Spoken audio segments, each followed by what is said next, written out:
আসেন। তো আসসালামু আলাইকুম, welcome to Fauzia's cooking show. আজকে আমি আপনাদেরকে দেখাবো কাঁচা আম ভর্তা।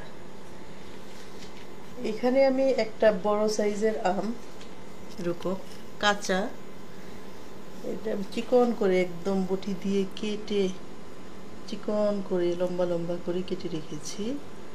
এখানে নিয়েছি 1 টিস্পুন চিনি, পরিমাণ মতো লবণ আর ভাজা মরিচ। এটাতে মরিচটাকে নিয়ে নিচ্ছি, লবণ দিয়ে পরিমাণ মতো লবণ দিয়ে এটাকে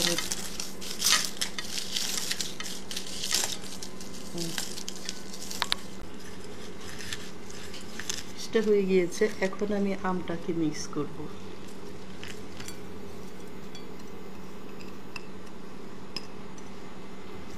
ওয়াও, কাঁচা আম ভর্তা বৈশাখ জ্যৈষ্ঠের গরমে টক টক ঝাল ঝাল মিষ্টি, কিছুটা মিষ্টি আমের ভর্তা আসলে খুবই মজাদার।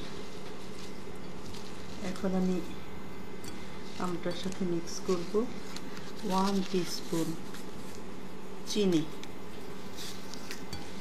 টক ঝাল মিষ্টি।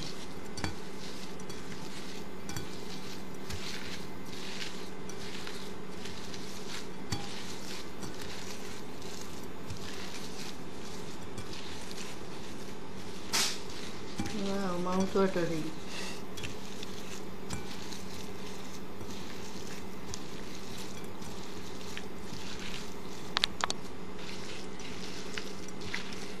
তৈরি হয়ে গেল আমার মজাদার স্বাদের আম ভর্তা। এখন খাবার পালা।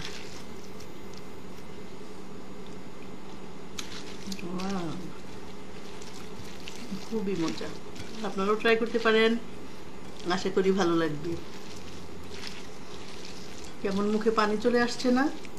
চলেন সবাই মিলে আম ভর্তাটা বানাই। ভালো থাকবেন, খুদা হাফেজ।